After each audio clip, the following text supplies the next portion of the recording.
Bible క్లాస్లో దేవుడు మనకు ఆయా సందర్భాల్లో దేవుడు క్లాస్ ద్వారా ఆయన పుస్తకాల నుంచి అనేక సత్యం గురించి విషయాలు తెలియజేస్తుండగా తాను సత్యం ముందు ప్రతిష్ఠించబడవాలని సత్యం గురించి సాక్ష్యం ఇచ్చేవారంగా సత్యం తీసుకువరకై అద్భుతంగా జీవించినట్టు లేఖనాల నుంచి మనం ధ్యానం చేస్తూ ఉన్నాం. అలాగే మన ప్రకటనలో ధ్యానం చేస్తున్న రీతిగా ప్రకటనలను దక్షిణ 6వ అధ్యాయం నుండి 5వ ముద్ర గురించి మరి 6వ ముద్ర విన్నప్పుడు జరిగిన ప్రారంభ విషయాలను చూశారు. దీనిన్న ప్రకటనలు 7వ అధ్యాయం 17 వచనాలు ఉన్నాయి. 9 వచనాలు చదువుకున్నారు కదా. దానిలో 1 నుంచి 4 వచనాలు ఉత్తరపడుతుంటారుగా చదువుదాం. 1 నుంచి 4 వచనం. ప్రకటనలు 7వ అధ్యాయం మొదటి 4 వచనాలు. అటు తర్వాత భూమి యొక్క 4 దిక్కులలో 4 దేవదూతలు నిలుచుకుంది. భూమి మీదనైనా సముద్రం మీదనైనా ఏ చెట్టు మీదైనా గాలి వీచకున్నట్టు భూమి యొక్క 4 దిక్కుల వాయువులను చూడగా సూచితిని. మరియు సజీవులకు దేవుని ముద్ర గల వేరొక దూత పైకి వచ్చుగా దాన్ని కలుగ చేయటపై అధికారం ఈ దూత మేము మాది దాసును వారి అస్సలైన పర్యటన భూమి పేయను సముద్రమ పేయను చెట్ల పేయను ఆన్ చేయవదని ఇద్దరుగా చెప్పాను. ఇస్రాయేలు గోత్రములన్నీ ముద్రింపబడిన వారు 144,000 మంది. ప్రార్థించాక దాంట్లో మాట్లాడాలి. ఆది వాక్యం నుండి దశరథుల లోకానికి వచ్చి మీకు వాక్యం చేత నడిపించు మీ మహిమాన్ని జీవిత చేసింది దాసం చేస్తున్నాను.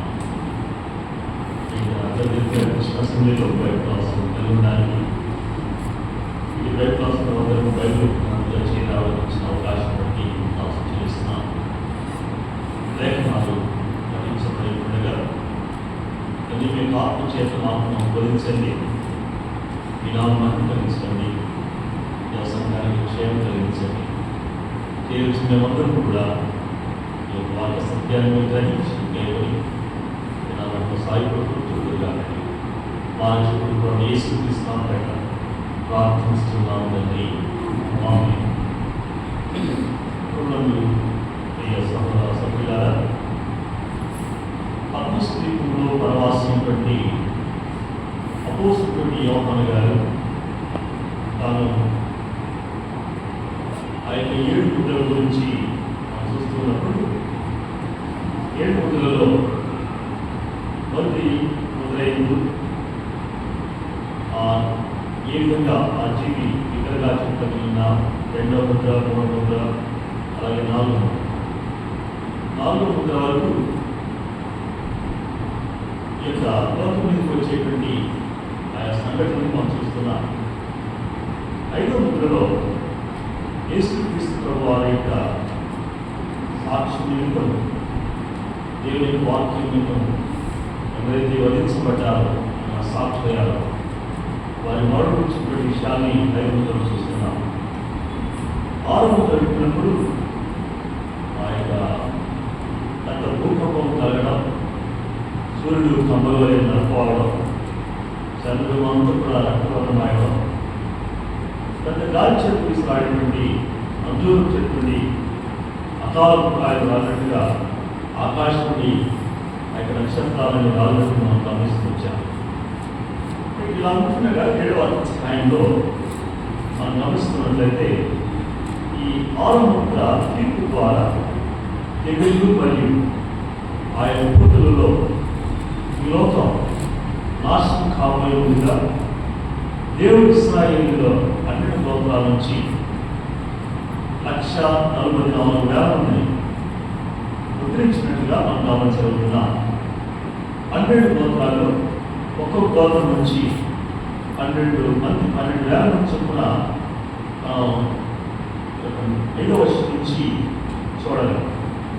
అయితే మొదటి 8 వచనాల్లో భూమికి హాని కలగకుండా దేవుని యొక్క సేవకులు ఏ విధంగా ముద్రించబడ్డారో, అలాగే ఈ యొక్క 12 గోత్రాల నుంచి వచ్చినటువంటి 1,44,000 మంది గురించి మనం గమనించగలుగుతున్నాం. 7వ వచనం ప్రారంభంలో 1వ వచనం అటు తర్వాత అనగా దానిపైన మనం చూస్తాం కదా, ఈ 15-17 వచనాలు అక్కడ ఋతురాజులు అయితేనేమి, గనులైతేనేమి, సహస్రాధిపతులైతేనేమి, ధనికులైతేనేమి, వరిష్ఠులైతేనేమి, ప్రతి దాసులైతేనేమి, ప్రతి స్వతంత్రులు కూడా పండుగలో పండ సందులు దాక్కుని అయా సింహాసనటువంటి దేవ వైరకుల యొక్క ఉగ్రత మహాత్మ వచ్చింది కాబట్టి దాని కాలసాల లేక మా మీద పడి మమ్మల్ని నశింపలేమని చెప్తూ ఉంటారు. అయితే ఇలా ఉన్న వారు మరుగు చేయబడి పర్వతంతో బండతో చెబుతున్నటువంటి విషయాన్ని మన 5వ వచనంలో చూసినప్పుడు ఆ తర్వాత జరిగే సంఘటన ఇక్కడ గమనించగలుగుతున్నాం. ఈ 7వ వచనం 7వ అధ్యాయం 4వ వచనంలో భూమి యొక్క 4 దిక్కులలో కూడా 4 దిక్కుల్లో అంటే ఒక్కొక్క దిక్కున ఒక్కొక్క దేవత చొప్పున 4 నిలిచిస్తున్నారు. 4 దిక్కుల్లో 4 దేవతలు నిలిచిస్తున్నారు. వారు భూమినైనను సముద్రం మీదైనను ఏ చిత్తు మీదను గాలి వీచకుండానట్టుగా చేస్తున్నారు. అయితే అక్కడ చెప్పబడినటువంటి విషయాల్లో ఈ భూమి యొక్క 4 దిక్కుల ఈ వాయువును పట్టుకొని ఈ అపోస్తలులో ఆత్మవశుడైనటువంటి అపోస్తలుడు యోహాను గారు చూడటం గమనించగలుగుతున్నాం. ఇదే మనం చూస్తున్నట్లయితే ఈ జకరియా గ్రంథము 6వ అధ్యాయం 5వ వచనం చూడండి. జకరియా గ్రంథము 6వ అధ్యాయం 5వ వచనం. జకరియా గ్రంథం 5వ వచనం. అతడు నాతో ఇట్లనెను, ఇవి సర్వలోకనాథుడు యెహోవా సన్నిధిని విడిచి బయలుదేరు ఆకాశపు చతుర్వాయువులు. చూడండి, చాలా స్పష్టంగా తెలియబడిన విషయం. సర్వలోకనాథుడు యెహోవా సన్నిధిని విడిచి బయలుదేరుతుంటే ఆకాశపు చతుర్వాయువు. చతుర్వాయువు అంటే 4 వాయువులు కదా.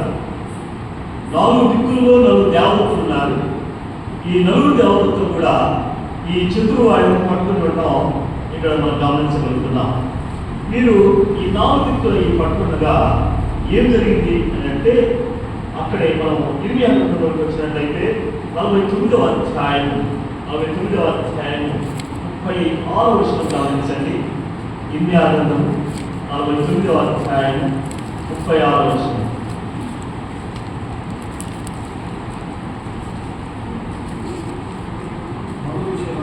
నలుదిశల నుండి 4 వాయువులు ఏలాము మీదికి రప్పించి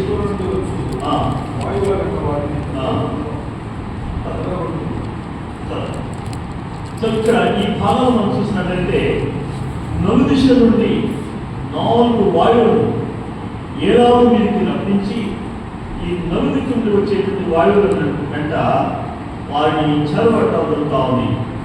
నిలబడినటువంటి ఏలాం వారు కూడా ప్రవేశింపని దేశం ఏదీ లేదని చెప్తూ ఉన్నాడు.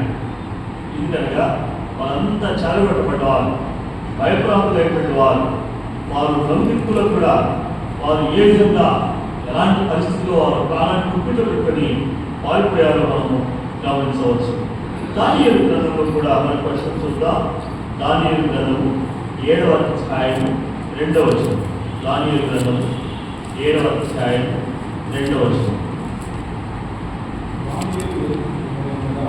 దానియేలు కలిగినటువంటి ఆ దర్శనం గురించి చూస్తాం.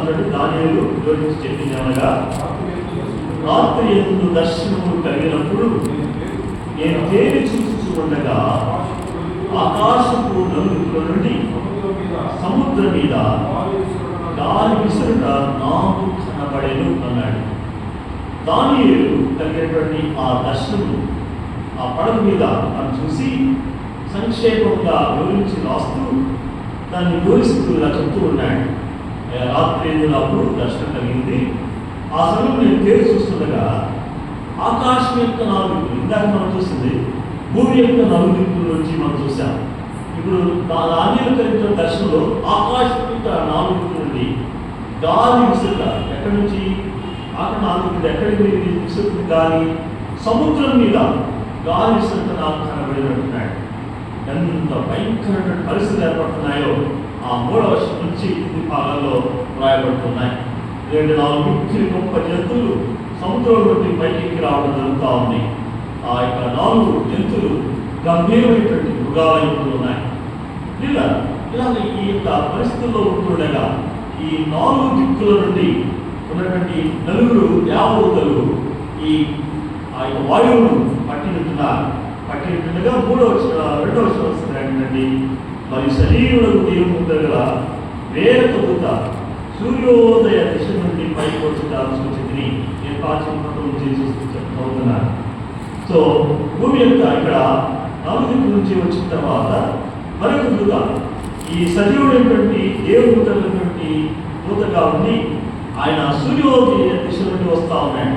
అనగా తూర్పు దిక్కు నుండి ఆ సూర్య దిశ నుండి వచ్చి ఎక్కడి నుంచి వచ్చాడు? పైకి వచ్చినప్పుడు చూశాడు. చూసినప్పుడు అక్కడ అంటున్నటువంటి 2వ భాగంలో 2వ వచనం, భూమికి సముద్రములకు హాని కలుగజేయటకై అధికారం పొందిన ఆ 4 దూతలతో ఈ దూత ఏమన్నాడంటే, మేము మా దేవుని దాసులను వారి అసలైన ముద్రించు పర్యంత వరకు భూమికైనను సముద్రములకైనను చెట్లకైనను హాని చేయవద్దని బిగ్గరగా చెప్పాను. ప్రతి సజీవుడిని దేవుని ముందు వేరొక దూత వచ్చి ఈ 4 దూతలు భూలోకమును నా దిక్కులు ఉండి ఈ యొక్క 4 ఉన్నటువంటి వాయువు పట్టుకున్నారు కనుక అయ్యా కొద్దిసేపు ఆగండి, ఎందుకంటే దేవుడు కూడా వచ్చాం. దేనికోసం అంటే ఇదిగో ఎవరట మా దేవుని దాసులు వారి మసలైన ముద్రించేంత వరకు భూమి కానీ సముద్రం కానీ చట్టం కానీ ఏ హాని చేయగలుగుతున్నారు. కారణం ఏంటంటే, సో ఇక్కడ గాడ్స్ పీపుల్ని, గాడ్స్ చిల్డ్రన్, దేవుని యొక్క ప్రజల్ని, దేవుని యొక్క సేవకుల్ని ఏ విధంగా దేవుడు తన దూతలు పంపించి వారిని ముద్రించి ప్రత్యేకపరుస్తున్నాడు, వారిని ఏ విధంగా కాపాడుతున్నాడో ఇక్కడ రాయబడుతుంది. కాబట్టి ఇక్కడ అన్నాడు కదా, మేము మా దేవుని దాసులు వారిని అస్సలైన ముద్రించినప్పుడు, అయితే ముద్రించబడే వారు కొంతమంది ఉండబోతున్నారు. కొంతమంది ఆ యొక్క అపవాది యొక్క ముద్ర కలిగి ఉంటారు, కొంతమంది అసలైన ఉంటారు, కొంతమంది చేతులేదు, కొంతమంది తొడలేదు, ఇలా రకరకాలుగా వారు ముద్రలు తెచ్చుకుంటారు. 4 అధ్యాయాలు ఎన్ని వస్తాయి. కానీ ఆ ముద్రలు లేవు.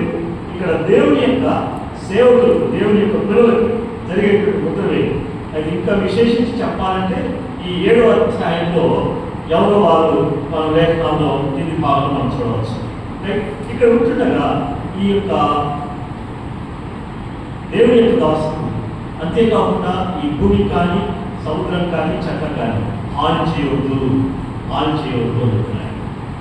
ఎందుకంటే వీళ్ళు ముద్రించినంత వరకు వారికి హాని తలపెట్టకుండా వీరి యొక్క సర్వైవల్ కోసం, వీరి యొక్క ప్రొటెక్షన్ కోసం, వీరి యొక్క ఎగ్జిస్టెన్స్ కోసం వీరు దేవుని పెట్టే వీరి యొక్క ఉనికి, వీరి యొక్క కాపుదల, వీరి యొక్క సర్వైవల్ అంటే వారి యొక్క పోషణ, వీరి యొక్క పద్ధతి కోసమై వీరు ఆ మాట చెప్తున్నారు.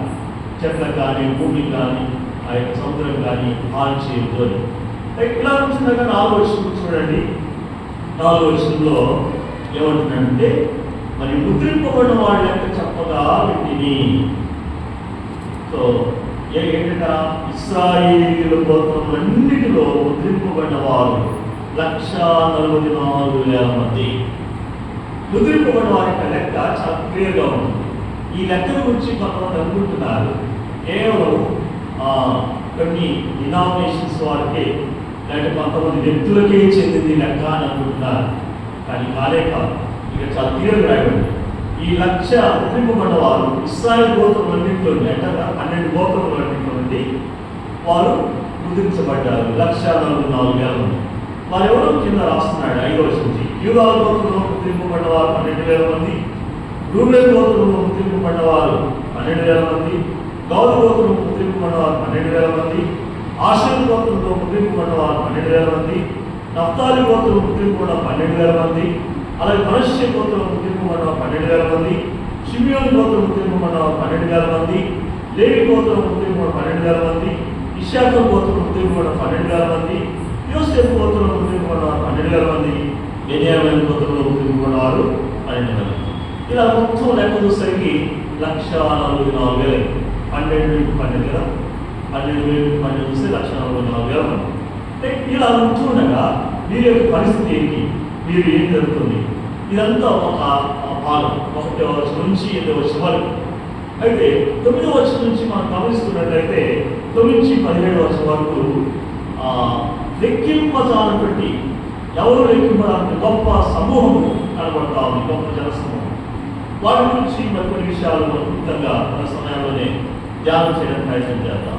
అటు తర్వాత 9వ వచనం, ఏమి చూడగా ఇదిగో ప్రతి జనములో నుండి, ప్రతి వంశంలో నుండి, ప్రజల్లో నుండి, ఆయా భాషలు మాట్లాడే వారి నుండి వచ్చి ఎవరు లెక్కింపజాలని ఒక గొప్ప సమూహము కనబడేను. సో ఇక్కడ ఎవరు అంటారు చూడండి, ప్రతి జనంలో నుండి, ప్రతి జనంలో నుండి.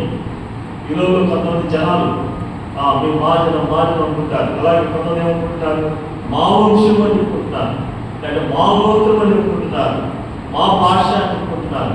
అయితే దేవుడు విశ్వక్షపాతి కనుక, దేవుడు అందరిలో ఉగాది కనుక, దేవుడు లోక రక్షకుడు కనుక, దేవుడు అందరికీ ప్రభు ఉన్నాడు కనుక, అట్టి ప్రభు యేసుక్రీస్తును విశ్వాసం ఇచ్చిన వారై, క్రీస్తు రక్తంలో కడబడిన వారై, క్రీస్తు ఆత్మచేత ముద్రించబడ్డ వారై ఎవరైతే ఉంటున్నారో వారు ప్రతి ప్రజలో నుండి, ప్రతి జనంలో నుండి, ప్రతి వంశంలో నుండి, ఆయా భాష మాట్లాడే నుండి వచ్చినటువంటి వారు. అది ఎవ్వరు కూడా లెక్కింపదని ఒక గొప్ప జనసమూహం కనబడింది ఆ యొక్క యోహాను గారు. లెక్కింపదాలు ఈ రోజుల్లో ఈ యొక్క 1,44,000 మంది మినహాయించి వీరంతా మిగిలిన వారు. వీరి సంఖ్యలో మనం ఉన్నాం. వీరి సంఖ్యలో ఎవరైతే క్రీస్తు యేసునందు ఉన్నారో, క్రీస్తు బోధించున్నారో, క్రీస్తు స్వరక్తమిచ్చి సంపాదించిన సంఘంలో ఉంటున్నారో, క్రీస్తు యేసును జ్ఞాపకం చేసుకుంటూ యోగ్యంగా బలులు చేస్తున్నారు, శిలువను క్రీస్తును ప్రకటిస్తున్నారు, పునరుత్థానాన్ని క్రీస్తుకు సాక్షిగా ఉంటున్నారు, అలాగే క్రీస్తు రాకడ కొరకు ఎవరైతే సిద్ధపడుతున్నారో, వెలుగు కలుగుతున్నారో వారు మాత్రమే అనగా వాళ్ళు యొక్క సంఖ్యను గురించి చెబుతుంటే ఆ కిందికి వచ్చినట్లయితే ఇక్కడ మల్టిట్యూడ్స్ అని చెప్పవచ్చు. గ్రేట్ మల్టిట్యూడ్ అని ఇంగ్లీష్లో ఉంటుంది, గొప్ప జనసమూహం. అయితే వారు ఎలా ఉన్నారు ఏంటి, దీన్ని బట్టి వారి యొక్క స్థితిగతులు కూడా అర్థమవుతాయి. కిందికి రండి. అక్కడ 9వ వచనం 2వ భాగం నుంచి వారు ఎలా ఉన్నట్ట, తెల్లని వస్త్రములు ధరించుకున్నటువంటి వారు. వీరంతా కూడా ఎవరైతే ఆయా భాషలు, ఆయా ప్రజలు, ఆయా గోత్రాలు, ఆయా వంశాలు ఉన్నాయి కదా, వీరందరూ నుంచి ఎవరైతే లెక్కింపదారని గొప్ప జనసం కనపడ్డారో వారందరూ తెల్లని వస్త్రము ధరించుకున్న వారు. ఈ యొక్క తెల్లని వస్త్రం గురించి 14వ వచనం మనం చూద్దామా ఒకసారి. అక్కడ కింద 14వ వచనం, ఎవరు ఈ తెల్లని వస్త్రం ధరించుకున్నారు? 13-14 చూద్దాం. పెద్దలలో ఒకడు తెల్లని వస్త్రం ధరించుకొని ఉన్న ఎవరు, ఎక్కడి నుండి వచ్చినని నన్ను అడిగాను.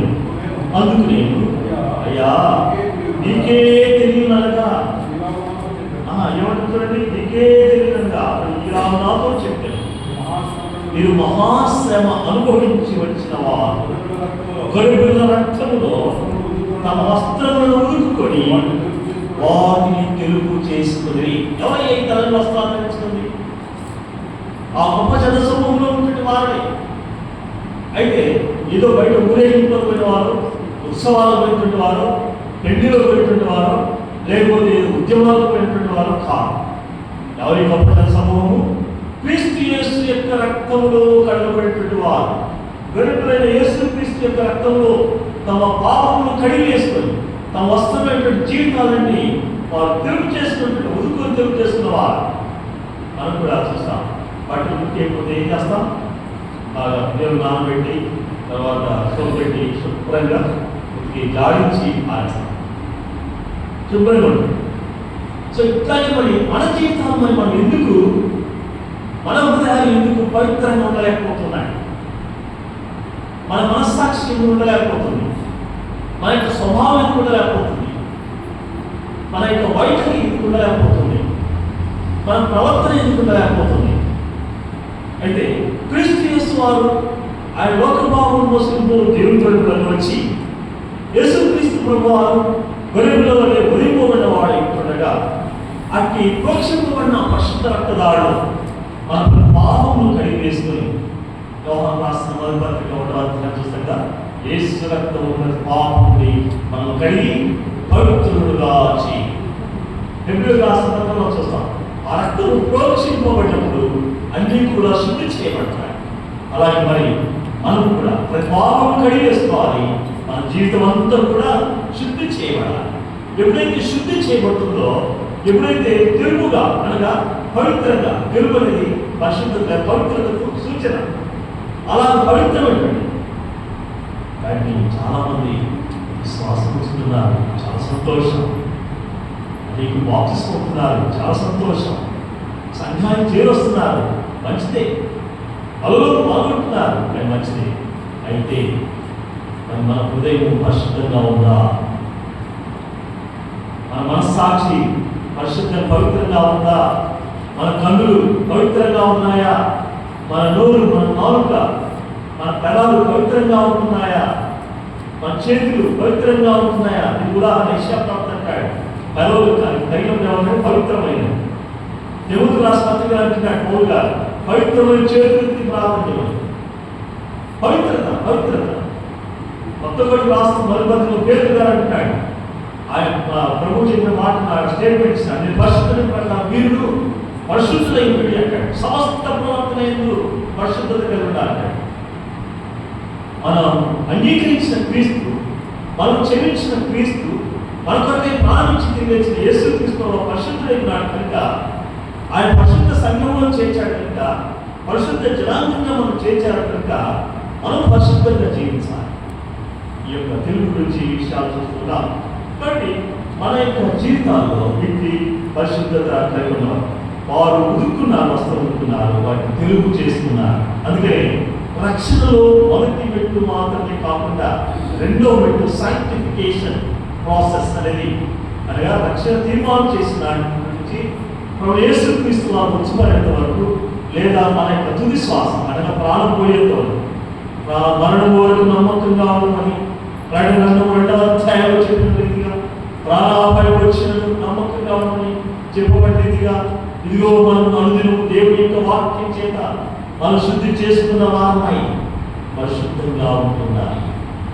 ఇలా ఆలాపన మనం వారిని తెలుగు వాళ్ళ వస్తువును ఉదుకొని తెలుగు చేసుకున్నాం. అది మొదలు పెట్టే. కానీ ఇంకా కొంచెం మనం చూసినట్టే 14 రెండవ భాగంలో అయ్యా నీకే తెలియనగా నా చెప్పాను ఆ స్టేట్మెంట్ చూడండి.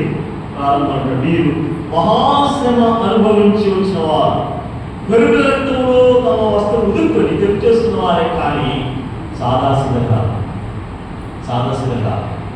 ఏదో ఆయారాం లాగా చర్చకు వస్తున్నాడు, పోతున్నాం, ప్రార్థన చేసినట్టు చేస్తున్నాం, వెళ్ళిపోతున్నాం. లేదా బలంలో పాల్గొంటున్నాం, కాలంలో ప్రార్థన వెళ్ళిపోతున్నాం. లేకపోతే పరిష్కారానికి వస్తుంటాం, పోతున్నాం. అది కాదు. So they will not count as Christians according to the scriptures. క్రైస్తవ యొక్క పరిశుద్ధ లేఖనాలను బట్టి వారు క్రైస్తవులు ఏమాత్రం పరిగణించబడతారు. మీరు ఏమనుకున్నారు? According to the Holy Scriptures, they will not be called as Christians. But they are not cleansed their sins in the presence of Jesus Christ, who is the Lamb of God. దేవుని కలుగుతున్నటువంటి యేసుక్రీస్తు యొక్క పరిశుద్ధ రక్తంలో తమ పాపమును కడిగేసుకొని, తమ వస్త్రము కడిగేసుకొని ఆచార్యతగా రక్షణ తీర్మానం చేసి బాప్తిస్మం వచ్చిపోతున్నారు. జీవితంలో మార్పు లేదు. అందుకని వారికి ఇష్టమైనటువంటి ఆలోచనలు వారు విడిచిపెట్టలేకపోతున్నారు. వారికి ఉన్నటువంటి తలపులు వారు మానుకోలేకపోతున్నారు. వారికున్న శాస్త్రాన్ని వారు విడిచిపెట్టలేకపోతున్నారు. వారికి రహస్య ప్రణాళికల్ని, రహస్య సంబంధాన్ని విడిచిపెట్టలేకపోతున్నారు. కాబట్టి సాతాను బలంగా పట్టుకున్నాడు. సాతాను యొక్క ఊరిలో ఉన్నారు. సాతాను యొక్క గాలం వేయబడ్డారు. సాతాను యొక్క వలలో ఉంటున్నారు. సాతాను యొక్క ఒడిలో ఉంటున్నారు. కాబట్టి they cannot escape from the Satan. They cannot worship the Lord. They cannot praise the Lord. They cannot witness the Lord Jesus Christ. ప్రభువు స్తుతించలేకపోతున్నారు. ప్రభువును ఆరాధించలేకపోతున్నారు. ప్రభువుకు సాక్షిగా ఉండలేకపోతున్నారు. అలాగైతే మరి యేసు ప్రభు ఒక మాట అన్నాడు. మత్తయి రాసిన సువార్త 5వ అధ్యాయం 11వ వచనం ఒకసారి గుర్తు చేసుకున్నామా? దయచేసి ఒకసారి చూద్దాం. మత్తయి రాసిన సువార్త 5వ అధ్యాయం 1వ వచనం. యేసుక్రీస్తుతో నమ్మిన వాడు ఏ విధంగా ఉంటారో ఏమి ఉండాలో ఆయన ముందుగా ఒక స్టేట్మెంట్ ఇచ్చాడు. కళ్ళు ప్రస్తావన చేసి మత్తయి సువార్త 5వ అధ్యాయం 11వ వచనం. నా నిమిత్తము జనులు నిమ్మును నిందించి హింసించి మీ మీద అబద్ధముగా చెడ్డ మాటల పనులు మీరు చూసారు. ఇంత స్టేట్మెంట్ కూడా ఉంది, చూద్దాం.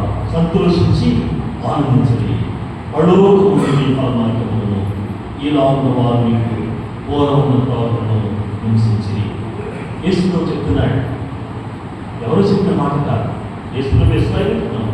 నా నిమిత్తము ఈ లోకంలో జనులు చాలా మంది ఉన్నారే, మీ కుటుంబాలు ఉన్నారే, మీ ఇరుగు వారు ఉన్నారే, మీ బంధువర్గం ఉందే, మీ స్నేహితులు ఉన్నారే, సంఘ సభాసక్తులు వస్తున్న వారు ఉన్నారే, సంఘంలో ఏదో అంటే అక్కడ వెళ్తే నెమ్మదిగా ఉంటుంది అనుకునే వారు, దేవుని ఆశీర్వాదం పొందుతాం అనుకునేటువంటి వారు, కొద్దిసేపు ప్రశాంతంగా గడుపుతాం అనుకునే వారు అందరం వస్తున్నారే. ఇలాంటి జనులు లోకంలో ఎంతోమంది ఉంటుండగా ఈ జనులు ఏం చేస్తున్నారంటే నా జనులు మిమ్మల్ని హింసిస్తున్నారు. ఎవరి? క్రీస్తు కొరకు జీవించేవాడు, క్రీస్తును కలిగి క్రీస్తు కొరకు జీవించేవాడిని, క్రీస్తు గురించి ప్రకటించేవాడిని, క్రీస్తు సంఘ క్షేమాభివృద్ధి కొరకు పాటుపడేవాడిని, క్రీస్తు రాజ్య విస్తరణ కొరకై ప్రయాసపడేటువంటి వాడిని ఏం చేస్తుంటే నిందిస్తూ ఉన్నారు. వీళ్ళు గొప్ప భక్తులండి, వీళ్ళు గొప్ప ప్రార్థనాపరులండి, వీళ్ళ సంఖ్యలో బయటపెట్టుకుపోతారండి. మీకేం చేస్తాయా? ఆడబోయేది పోతారంటే రెండు చేసేది చేస్తూనే ఉంటారు. అందుకే మీ వల్ల నామం అన్ని జనుల మధ్య ఏమవుతుంది? దృశ్యం పాలవుతుంది. మీరేంటిగా బాగా శ్రమిస్తున్నారని పత్రికలు లేకుండా చూస్తున్నారు.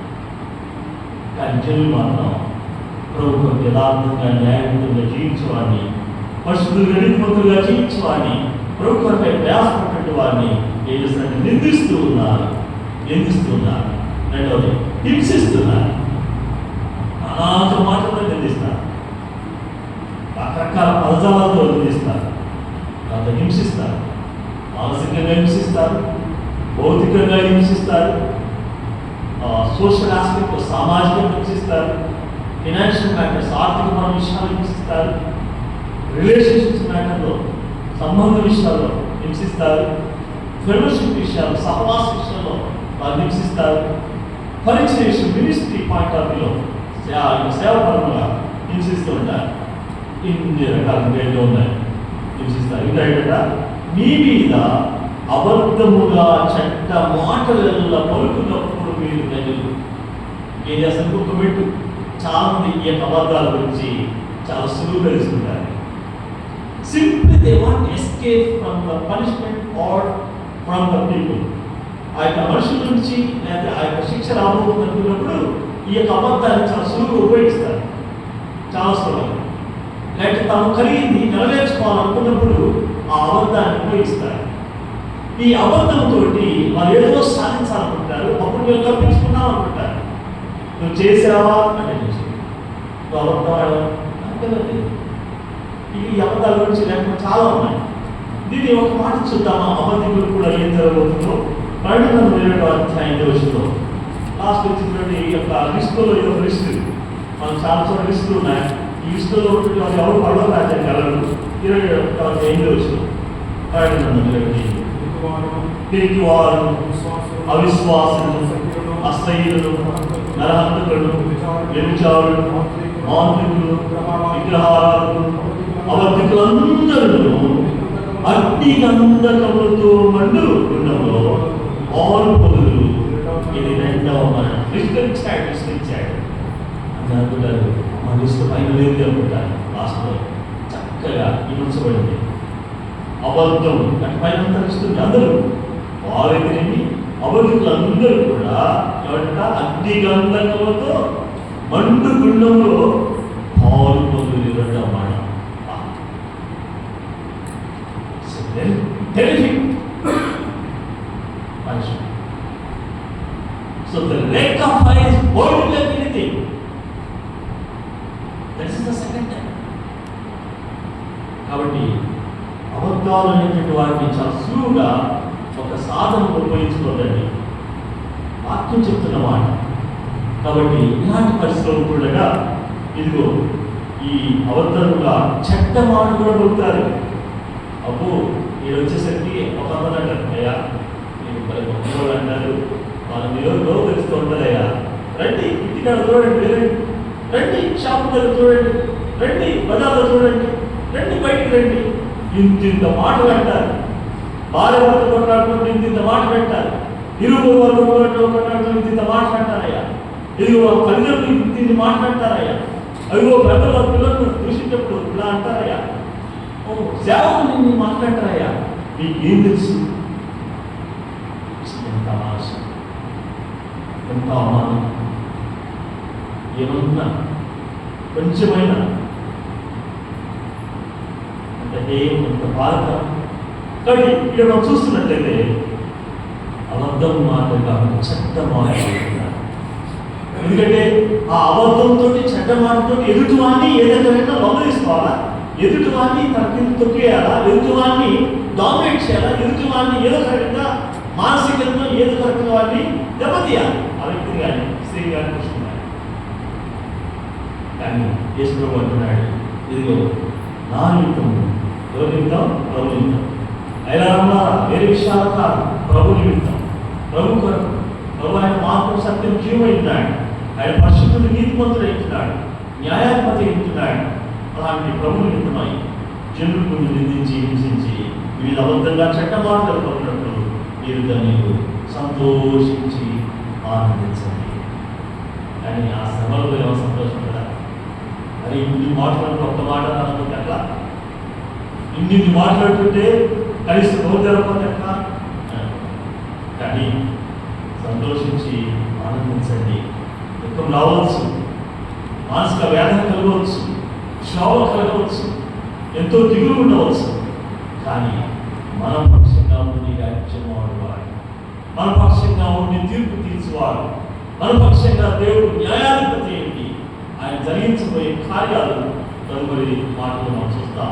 కాబట్టి సంతోషించి ఆనందించండి. పరలోకమందు మీ ఫలము అధికమవుతుంది. ఇక్కడ లేకపోవచ్చునేమో, ఇక్కడ మనకు సరైనటువంటి బాధ్యత లేకపోవచ్చునేమో, ఇక్కడ సరైనటువంటి ఫలాలు లేకపోవచ్చునేమో, ఇక్కడ సరైనటువంటి మనకు రావడం లేకపోవచ్చునేమో, ఇక్కడ మనకేమి కలగలేదనుకోవచ్చునేమో. కానీ నిజాయితీగా ఈ యొక్క వాక్యానుసారంగా ఉన్నప్పుడు పరలోకమందు మీ ఫలము అధికమవును. ఇలాగ వారు ఇప్పుడు కాదండి, ప్రవక్తలు కూడా హింసించారు, ప్రవక్తలు హింసించారు, యేసుని హింసించారు, అపోస్తలుని హింసించారు, సువార్తికుల్లో వచ్చినటువంటి పరాయదేశాలకు వచ్చిన సువార్తికుల మిషనరీస్ని హింసించారు, ఎంతో చంపేశారు. అందుకని మీరు మహాశ్రమ అనుభవించి వచ్చిన వారు, మహాశ్రమ అనుభవించి వచ్చిన వారు. ఇంకేమన్నా చూడండి, ఎక్కడ తొలి వచ్చినట్టు వారు ఆ తెల్లని వస్త్రం ధరించిన వారి ఖర్జూరపు పట్టులు చేత పట్టుకొని సింహాసనం ఎదుటను గరుపెట్టుకుని నిలవబడి చూసారా? ఖర్జూరపు పట్టులు చేత పట్టుకొని, ఖర్జూరపు పట్టు పట్టుకొని వచ్చి యేసుక్రీస్తు వారు సులభకు అపవిత్రపడి ముందుగా ఒక ఆదివారం జరిగినట్టు మనం చూస్తాం కదా. జై ప్రభుపేట వచ్చేవాడు దేవుడు పోసన్న పోసన్న అంటారు. యేసుక్రీస్తు ప్రభువారు ముందుగానే ఆయన జయించబడిన వాడిగా లేదా ఆయన జయించిన వాడిగా, యేసుక్రీస్తు ప్రభువారు జైలు పొందిన వాడిగా అక్కడ ఆనాడే పిల్లల నోటెక్కి అనేకులు కూడా ఆ స్తోత్రగానం చేశారు. మనం ఆ యొక్క సువార్త పుస్తకాల్లో ఆ విషయాన్ని మనం చూస్తాం. దాన్ని కొంతమంది ట్రెడిషనల్ చర్చెస్లో మఠలాదివారం అని అంటారు. మఠలాదివారం అది పాటిస్తుంటారు. రైట్, ఇక్కడ చూడండి, ఖర్జూరం పండు చేత పట్టుకొని ఉన్నారు, తెల్ల వస్త్రం ధరించారు, ఖర్జూరం పండు చేత పట్టుకున్నారు. మూడవది, సింహాసనం ఎదుటను గొర్రెల ఎదుట నిలబడ్డారు. ఈ సింహాసనం ఎదుట, సింహాసనం మీద ఎవరున్నారు? 4వ అధ్యాయం మనం చూస్తే సింహాసనం వేయబట్టి అక్కడ ఆయన ఎవరున్నారో 2వ వచనం చూస్తాం. 4వ వచనం, అంటే నేను ఆత్మవచనం అయితే అది పడోకమందు సింహాసనం వేయబడినను, ఆ సింహాసనంలో ఆసీనుడైనను. ఆసీనుడైన వాడు దృష్టికి సూర్యకాంత్ పద్మరాగం కూడినవాడు, మరకతం వలె ప్రకాశించు ఇంద్రధనుస్సు సింహాసనం ఆవరించి ఉండెను. సో ఇలాంటి గొప్ప ఆధిక్యత కలిగిన వాడైన సింహాసనాసనం దేవుడు ఉన్నాడు. ఆ సింహాసనం ఎదుట గొర్రెపిల్ల ఎదుట, గొర్రెపిల్ల ఎవరంటే యేసుక్రీస్తు. అది 5వ అధ్యాయంలో ఆ మాట చెప్పబడింది, 7వ అధ్యాయంలో కూడా చెప్పబడింది. 5వ అధ్యాయం మనం చూసినట్లయితే 5వ అధ్యాయంలో 6వ వచనంలో, మరియు సింహాసనములు ఆ 4 పెద్దలకు మధ్యలో వరింపబడినట్లున్న గొర్రెపిల్ల నిలిచినంత సూచించి అంటాడు. వరింపబడినట్లున్న గొర్రెపిల్ల.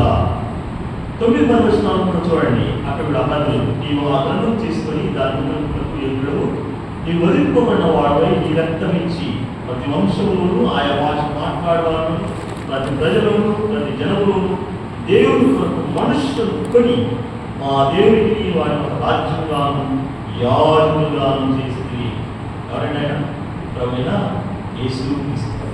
యేసుక్రీస్తు వారు తన స్వార్థం ఇచ్చి తన పరిశుద్ధ రక్తాన్ని, పవిత్రమైన, నిర్దోషమైన, నిష్కలంకమైన రక్తాన్ని, అమూల్యమైన రక్తాన్ని చిందించి ఆయన ఏం చేశాడంటే మనందరినీ కలిగి పవిత్రపరిచి మనుషులు కన్నాడు. ఎవరి కోసం? దేవుడి కోసం కన్నాడు. ఏం చేశాడంటే వాళ్ళని రాజ్యంగా, యాజకులుగా చేసి ఉన్నాడు. ఇలాంటి వారందరూ కూడా తెల్లని వస్త్రం ధరించుకున్నారు. ఇదిగో ఖర్జూర పండు చేతపట్టారు. సింహాసనం దేవుడి దగ్గర మధ్యలో అక్కడ నిలబడ్డారు. రైట్, 10వ వచనం చూడండి. 10వ వచనంలో, సింహాసనాసీనుడైన మా దేవుడికి గొర్రెలకు మా రక్షణకై స్తోత్రమని మహాశత్రువులు ఎలుగెత్తి చెప్పింది. ఏం చేశారు వీళ్ళు? నిలబడటం మాత్రమే కాకుండా సింహాసనాసనం పెట్టి దేవుడికి గొర్రెలకు మా రక్షణకై స్తోత్రమని మహాశబ్దంతో ఎలుగెత్తి చెప్పి. ఈ మాట అన్నప్పుడు ఒక్కోసారి చాలా బాధేస్తుంది కదా. ఎవరైనా స్థుతులు చెల్లిస్తే కనీసం ఆమె కూడా చెప్పలేదు పరిస్థితి. చాలా బాప్తిస్మం పొందారు, పలువురు పాల్గొంటున్నారు. స్థుతి ఆరాధన కృతజ్ఞత చెల్లించేవారు చాలా తక్కువ అయిపోతుంది. పాల్గొంటున్నాం, కానీ మీరు మాత్రం ఏం చేశారు? మా రక్షణకై స్తోత్రమని మహాశక్తులు. కనీసం ఇతరులు స్థుతులు చెల్లించడంపైన, స్థుతి ఆరాధన చేసి స్థుతులు చెల్లించడంపైన కనీసం ఆమె అని చెప్పలేని పరిస్థితి, ప్రార్థన చేసిన ఆమె అని చెప్పలేని పరిస్థితి. కాబట్టి ఇలాంటి పరిస్థితిలో ఉంటుండగా ఒకసారి మనం ఆలోచించేద్దాం. మీరు అంటున్నారు మా రక్షణకై స్తోత్రం. ఎందుకంటే రక్షించేవారు ఎవరు భూలోకంలో లేరు, పాపం క్షమించేవారు ఒకరే లేరు. మరణం నుండి, పాపం నుండి, శాపం నుండి, కీడు నుండి, ఉగ్రత నుండి, తీర్పు నుండి, నిత్య నరకాల నుంచి తప్పించి విడిపించగల సమర్థులైన వారు, యోగ్యులైన వారు ఒకరే. రక్షకుడు ఒకడే, లోక రక్షకుడు ఆయనే, యేసుక్రీస్తు అయినాడు. తన ప్రజలు వారి బాగుంది ఆయనే రక్షించక ఆయన యేసు అని పేరు పెట్టారని లేఖనాలను మనం చూడగలుగుతున్నాం. కాబట్టి రక్షకుడు క్రీస్తు కలిగి మీరు ఏం చేస్తున్నారంటే మా రక్షణ స్తోత్రం మహాశక్తితో ఎలుగెత్తి చెప్తున్నారు. ఆ మాట మనం చూస్తూ ఉంటుండగా ఇది వీరికి ఏమి జరగబోతున్నాయి అక్కడ చూడండి. కింది భాగం రండి. మరి దేవుడు వీరికి ఏం చేస్తున్నాడు? వీరి పట్ల దేవుడు ఎలాంటి తృప్తితో కలుగుతున్నారు? మరి మీరు రక్షించబడ్డారు కదా, మీరు తలమస్త ధరించుకున్నారు, ఖర్చులకు బట్టలు పట్టుకున్నారు, సింహాసన పరిపరిత నిలబడ్డారు, యోగ్యులుగా ఉన్నారు. తర్వాత సింహాసనానికి దేవుడికి బలపడకు రక్షణకై స్తోత్రం చెప్తూ ఎలుగెత్తి సాక్షి చెప్పారు కదా. మరి వీరికి ఏమైనా ప్రివిలేజ్ ఉందా? కొంతమంది అంటారు నేను దేవుడు అనుకున్నా, ఏంటి లాభం? చర్చికి వస్తున్నామా, ఏంటి లాభం? అక్కడ ఏమైనా చక్కెర ఇస్తారా, బట్టలు ఇస్తారా, డబ్బులు ఇస్తారా, ఇంకేమైనా ఇస్తారా అంటే అలాంటి ఏమి దేవుడు ఏం చేస్తాడు చూద్దామా? అలాంటి వారికి ఏం కనిపిస్తున్నాయి. 15 వచ్చింది, 15 వచ్చింది. అందువలన వారు దేవుని సింహాసనం నుండి రాత్రి మగలు ఆయన ఆలయంలో ఆయన ఇంకా చూసిన ఒక పెట్టు రాత్రి ఆయన దేవుని సింహాసనం నుండి దివారాత్రంగా రాత్రి మగలు ఆయన ఆలయంలో ప్రభువు సేవిస్తూ ఉన్నారు. సేవించడానికి గురించి చూస్తే పరిశుద్ధతోను నీతితోను సేవింపను రక్షణ పొంది ఉన్నామని అంటాడు. ఇక్కడికి వెళ్దాం. ఏం చేస్తాం చూడండి. సింహాసనాశ్రమైన వాడు తానే తన గుడారము వారి మీద కప్పును. ఎవరి మీద? ఈ దాన్ని చూసే క్రీస్తు ఆ గొప్ప జనసమూహం తెల్లని వస్త్రం ధరించుకున్నవారు, ఖర్జూర చేపట్టుకున్నవారు, సింహాసనం పరిపేరిట నిలబడినవారు, ఆ యొక్క దేవుడికి గొర్రెలకు రక్షణ స్తోత్రం నిలిపించుకున్నవారు, ఇదిగో ఆయన రాత్రి కొరకు సేవించుతున్నవారు. ఆయన ఆలయంలో, బయట కదండి, ఇది చాలా స్పష్టంగా ఆయన ఆలయంలో అని రాయడండి. ఎదుట ఉంది దివారాత్రం లేదా రాత్రిలో దేవుని సింహాసనం నుండి దివారాత్రం లేదా రాత్రిలో ఆయన ఆలయంలో ఆయన సేవించుతున్నట్టు వీరికి దేవుడు ఏం చేస్తున్నాడు? ఒకటి ఇక్కడ సింహాసనం వాడు కానీ తన గుడారం వారి మీద కప్పుతున్నాడు. దేవుడు తన గుడారాన్ని కప్పుతున్నాడు. సో వీరికి దేవుడు షెల్టర్ ఇచ్చేవాడు. ఆ గుడారాన్ని కప్పినప్పుడు మనం పాత్ర మనం వెళ్తే గుడారం మీద ఒక మేఘం నిలిచినది, ఆ మహిమ అక్కడ నిలిచినది, ఇదిగో ఆ గొప్ప తేజస్సు అక్కడ ఉన్నట్టుగా మనం చూడగలం. కాబట్టి ఇక్కడ దేవుడు తన గుడారాన్ని తానే మనల్ని కప్పుతున్నాడు. రెండవ మాట వారికి ఇక మీదట ఆకలియను దాహమైనను ఉండదు. నీకేంట ఇక మీదట ఆకలియను దాహమైన ఉండదు. ఇక్కడ ఆకలి చేత అలవడించుకోవచ్చు. ఎందుకంటే ఇక్కడ కొంతమందికి ఎంత డబ్బు వచ్చినా, జీతాలు వచ్చినాయి, పెన్షన్లు వచ్చినాయి, వ్యాపారం చేసినా, రకాలుగా రాబడి వచ్చినా అసలు జీతం సరిపోవచ్చు. దేవుని సేవకు వాటిని తిండి దేవుడు ఉందో లేదో తెలియదు. మనం ముష్టిలాగా భిక్షగాలు చేసినట్టు వేస్తుంటాం, కాయలు చేసినట్టుగా. అయితే దేవుడు ఇక్కడికి ఇబ్బంది పడుతుండొచ్చేమో, కానీ పరలోకంలో ఇక్కడ చూడండి దేవుడు వారికి ఇచ్చేటువంటి అభయం ఏంటంట, ఇక మీద వారికి ఆకలిను దాహమైనను ఉండదు. ఆకలిన దాహమైన ఉండదు. తర్వాత చూడండి, సూర్యుని ఎండయ్యను ఏ వడగాలి వారికి కలదు. సూర్యుని ఎండ ఉండదు, వడగాలి పడతారు. 17 చూడండి, ఏదైనా సింహాసనంలో నుండి గొర్రెల వారికి కాపురై ఉంటాడు. సింహాసనం నుండి గొర్రెల వారికి కాపురై ఉంటాడు. జీవజలంలో బుగ్గల ఎదురు వారు నడిపించబడతారు. దేవుడు వారి కనుల ప్రతి భాషను తుడిచి వేస్తాడు. ఎందుకు ఇక్కడ మహాశ్రమం అనుభవించినాం కదా, నిందించబడ్డారు కదా, హింసించబడ్డారు కదా, అబద్ధంగా చెడ్డబాటుని భరించారు కదా, శ్రమ పెట్టబడ్డారు, గాయపరచబడ్డారు, కొందరు చంపబడ్డారు, అన్నిటి ఆకలితో భరించారు. అయితే దేవుడు ఏం చేస్తుంది? దేవుడే వారి కన్నీటి భాషలు తుడిచి వేస్తా. దేవుడు ఇచ్చిన గొప్ప ఆధిక్యత. దేవుడు అందరూ వారికి, దేవుడు సేవించిన వారికి, ఆ ప్రభు కొరకు జీవించే వారికి, ప్రభు ఆకర్షితపడే వారికి ఇచ్చే గొప్ప వారికి. చివరిగా ఆ 11-12 ముగిద్దాం. ఒక 2 నిమిషాలు ముగిద్దాం. దేవతలందరూ సింహాసనం చుట్టూ, పెద్దల చుట్టూ, ఆ 4 జీవుల చుట్టూ నిలబడినారు. ఇంకా మీరందరూ సింహాసనం ఎదుట పరిగెత్తు నిలబడ్డారు. వారు ఏం చేశారో దేవుడు వారికి చెప్పడానికి ఆలోచిస్తున్నాం. ఇక్కడ దేవతలందరూ కూడా ఈ సింహాసనం చుట్టూ ఉన్నారు, పెద్దల చుట్టూ ఉన్నారు, 4 జీవుల చుట్టూ ఉన్నారు, నిల్చున్నారు. ఈ పెద్దలెవరు? ఈ పెద్దలెవరు? కుటుంబ పెద్దలు కాదు, కుల పెద్దలు కాదు, మత పెద్దలు కాదు, పంచాయతీ చేసే పెద్దలు కాదు, సంఘ పెద్దలు కాదు. ఎవరు? 4వ అధ్యాయం చేస్తాం. 20 నలుగురు పెద్దలు.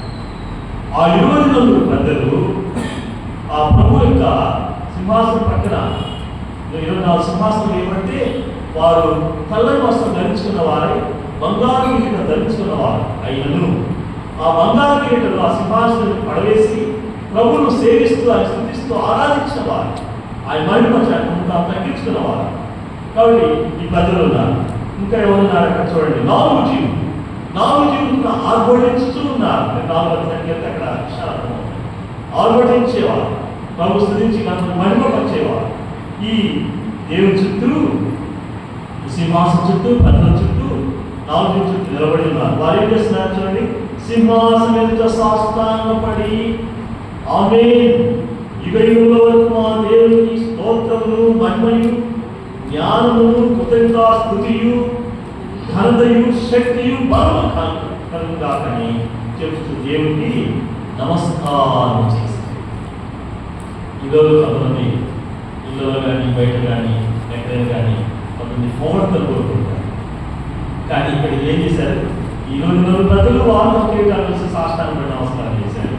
ఇక్కడిసరికి దేవదూతలందరూ కూడా వచ్చి ఆ సింహాసన సాష్టాంగం పడ్డారు. యుగయుగముల వరకు మా దేవునికి స్తోత్రము. ఎవరికట? మనుషులు కాదు, రాజు చిరంజీవులు కాకని కొంతమంది పట్రాజు అనేటువంటి వారు ఆ రోజుల్లో రాజు కోరుతున్నటువంటి వారు, ఈ మామూలు సమాజం.